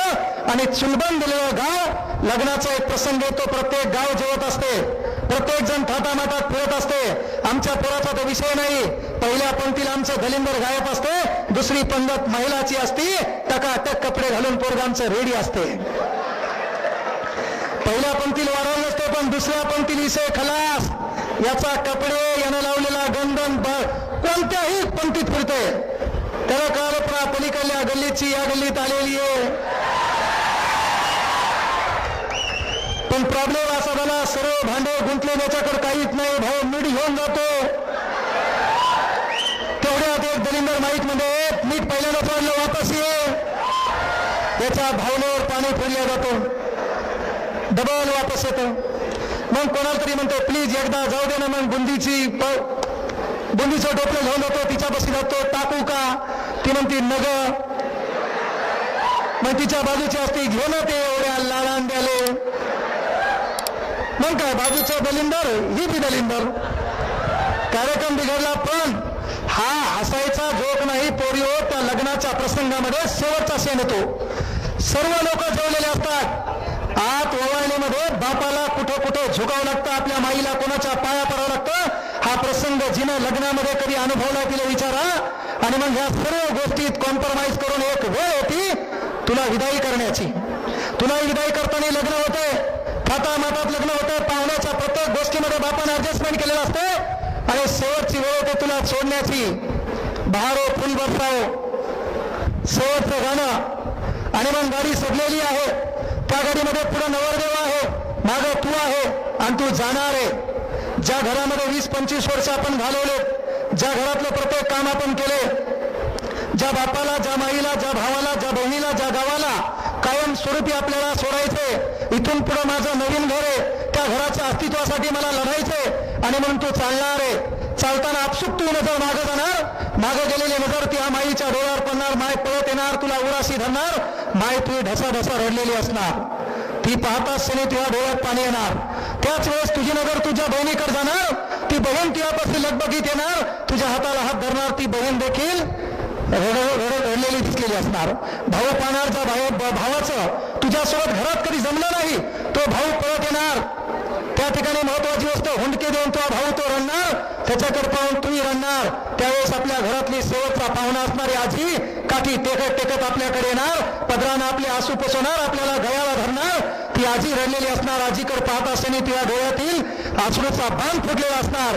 तेवढ्यात तुझी नजर कुठेतरी मंडपात जाणार. मंडपामध्ये नवे कपडे घातलेला, सकाळपासून अहोरात्र मेहनत करणारा तुझ्या बापाकडे जाणार. बापाकडे पाहिल्याच्या नंतर बाप कामामध्ये व्यवस्थित, पाहुणे जेवायचे राहिलेले, अनेक व्यवस्था राहिल्यात. मंडपावरात कुठतरी भाजी कमी पडलेली आहे, भाजीची व्यवस्था करायची आहे. भात कमी पडलाय, त्याची व्यवस्था करायची आहे. मात्र या मंडपातून कोणी उपाशी गेला ना पाहिजे याचा आग्रहात बापाच्या मनात आहे. आणि मग तू गाडीच्या जवळ जाणार. जवळ जाताना पुन्हा माय जवळ येणार. ती माय तुला लगबगीनं जवळ धरणार. ती माय भरभर रडत असणार, तू पण रडत असणार. तो भाऊ जवळ येणार, तो भाऊ जवळ धरणार, तो पण रडत असणार. ती आजी येणार, ती आजी तुला कुरवणार, ती आजी रडलेली असणार. शेवटचा वेळ येणार. गावातल्या ज्या वयोवृद्ध लोकांकडे पाहिलं त्या प्रत्येकाच्या डोळ्यात पाणी असणार. ते गाव तू कायमस्वरूपी सोडणार आहे आणि तू गाडीत बसणार. गाडीत बसताना आपली माईला आपला हात सोडा वाटणार नाही, आपल्या बहिणीला आपला हात सोडा वाटणार नाही, आपल्या भावाला आपला हात सोडा वाटणार नाही. अख्ख्या गावाच्या डोळ्यामध्ये पाणी असणार. त्या काचातून तुझी नजर पुन्हा त्या बापाकडे जाणार. बाप कुठतरी कामात व्यस्त असणार. आपला भाऊ परत आपल्या बापाकडे जाणार. पप्पा, दीदी शेवटचा आहे, दीदी चाललीये, लवकर चला. आपला बाप येणार. तो डोकं स्वतःच्या छातीला लावणार, तुला आशीर्वाद देणार. डोळ्यामध्ये कंठ दाखलेला आहे, मात्र आपला बाप एक आसू देखील डोळ्यात येऊ देणार नाही. तुला आशीर्वाद देणार. त्या गाडीमध्ये तू बसणार. गाडीच्या काचातून पुन्हा पाहणार. माय रडताना दिसलेली आहे. भावाकडे पाहिलं, भाऊही रडताना दिसलेला आहे. आजीकडे पाहिलं, आजी रडताना दिसली. ज्या गावाकडे पाहिलं त्या गावातले वयोवृद्ध लोक रडताना दिसणार. बापाकडे पाहिलं, बापाचे डोळे खंबीर आहे, बाप कामामध्ये व्यस्त आहे. कदाचित तुझ्या मनामध्ये विचार येणार, जे घर अंतिमता मी सोडत आहे, ज्या घरातून मी अंतिमता जाते, त्या घराकडे पाहिलं, ज्या भावासोबत माझं कधी जमलं नाही तो भाऊ रडत होता. ज्या बहिणीकडे पाहिलं ती माझी बहीण रडत होती. ज्या माईकडे पाहिलं ती माझी माय रडत होती. ज्या आजीकडे पाहिलं ती आजी रडत होती. अख्खा गाव मला सोडताना रडत होता. मात्र बापाच्या डोळ्यातून एक आसूही आला नाही. कदाचित असा विचार तुझ्या मनात येणार. तू दुसऱ्या घरी जाणार, जे तुझं स्वतःचं घर आहे त्या ठिकाणी जाणार. त्या ठिकाणी इथलं दुःख मंडपातलं तू विसरून जाणार. कारण आता तुला त्या घरासाठी लढायचंय. आणि त्या घरामध्ये तू गेल्याच्या नंतर इकडे 10-11 वाजणार. 10-11 वाजल्याच्या नंतर तोच तो बाप मंडपात येणार. मंडपात आल्याच्या नंतर तो बाप स्वयंपाकाला बोलवणार. तुझे किती पैसे झाले? कारण उद्या माझ्याकडे असतील का नाही शंका आहे. तो बाप त्या मंडपावाल्याला बोलवणार, तुझे किती पैसे झाले? उद्या माझ्याकडे असतील का नाही शंका आहे. तो बाप महत्वाची गोष्ट फटाकड्यावाल्याला बोलवणार, तुझे किती पैसे झाले? उद्या माझ्याकडे असतील का नाही शंका आहे. तेव्हा बाप ज्या खिशामध्ये लाखो करोडची प्रॉपर्टी घेऊन सकाळपासून ज्या मंडपामध्ये हिंडत होता तो बाप आपला कंगाल होणार, घरी जाणार. जी माय तो रडताना पाहिली होती ती माय झोपलेली असणार. जो भाऊ तो रडताना पाहिला होता तो भाऊ झोपलेला असणार. जी बहीण तो रडताना पाहिली होती ती बहीण पण झोपलेली असणार. जे गाव तू रडताना पाहिलं ते गाव पण झोपलेलं असणार. अल्हादी बाप दरवाजाची कडी उघडणार, घरात जाणार आणि घरात गेल्यावर ज्या रूम मध्ये तू राहत होती त्या रूम मध्ये तो बाप जाणार. असंच कुठतरी गुणवंत विद्यार्थी सत्कार होता, त्यामध्ये तुला भेटलेलं प्रमाणपत्र असेल, तुला भेटलेली ट्रॉफी असेल, तुला शाळेचा ड्रेस असेल, तुला शाळेचं दप्तर असेल, ते दप्तर बाप उराशी धरणार आणि तुला वाघासारखा बाप त्या ठिकाणी लहान लेकरासारखा ढसा ढसा त्या रूम मध्ये भेटलेला असणार. म्हणून येणाऱ्या काळात आपला बाप आपल्यामुळं रडणार नाही एवढी तरी काळजी घेसाल असा एक आशावाद या ठिकाणी तुमच्याकडून बाळगायला. काय करायचं तर करा, मात्र आपल्या बापानं गावात आपल्या बापाला आता कोपर्यंत कोणी चहा पाजला नाही, पण जर एखाद्या बापाची पोरगी PSI झाली ना तोच बाप त्या बॅनर काढल्या फोटो करून असा हात करून दाखवतो, आहा नाद करायचा नाही. तो बाप असा फोटो करून दाखवतो, नाद करायचा नाही. आणि मग तुम्हाला बी विनंती आहे करो, आपल्याला परिवर्तन करायचं. आपल्या बापाची फाटकी बनेल पाहिजे, आपल्या बापाचा स्वाभिमान पाहिला. आपल्याला ऐऱ्या गैऱ्या भिकारचोटाच्या मदतीची गरज नाही. आपला स्वाभिमान आपला आपण जागृत करायचा. वेळ वाईट आहे, परिस्थिती वाईट आहे, ती आपल्याला ताण देईल, पण ती मिटवण्यासाठी कुठलं भाषण नाही. घरी गेल्यावर आपल्या मायबापाच्या चेहऱ्यावर दुःख दिसलं आणि वाटलं त्याला हे बदलायचंय, ते बदलण्याचा प्रयत्न करा. वरचं बरोबर तुम्हाला तिथपर्यंत देणार आहे. मी फॉरेस्टमध्ये होतो, नोकरी छान केली असती, पण मला माहीत होतं की ज्या गोष्टीत अडचणी आपल्याला आल्या इथून पुढे त्या अडचणी पोरायसाठी येऊ द्यायच्या नाही. आणि म्हणून फॉरेस्टमध्ये नोकरी करताना पण एक डायलॉग माझ्या मनात कायमस्वरूपी होता, जिंदगी 1 मिनट में नहीं बदलती, जिंदगी 1 मिनट में नहीं बदलती, लेकिन 1 मिनट में लिया हुआ फैसला पूरी जिंदगी बदल देता है मेरे दोस्त. माणसाचं आयुष्य एका मिनिटात बदलत नाही, मात्र एका मिनिटाच्या विचारानं माणसाचं आयुष्य बदलतंय. या विचारानं मी प्रेरित झालो. मान्य मला काही ठिकाणी अडीअडचणी आल्या, पण स्वप्नात कॉम्प्रोमाइज करायचं नाही. एकदा तुम्ही मोठे व्हा, तुमच्यासोबत लाख लोक नातं जोडायला तयार होतात, पण सध्या आपला वेळ वाईट आहे, आपल्याला कुत्रही ओळखत नाही. म्हणून काय करायचं करा. आता परिस्थिती वाईट आहे, मेहनत घ्या. आता वेळ वाईट आहे, मेहनत घ्या. आणि आता तुम्ही मेहनत घेतली नाही तर येणारा काळ लोकांचे स्वप्न पूर्ण करण्यासाठी तुम्हाला कामावर ठेवेल. म्हणून मी नेहमी प्रत्येक ठिकाणी म्हणतो की सही समय पे तय कर तुझे करना क्या है, सही समय पे तय कर तुझे करना क्या है, नहीं तो समय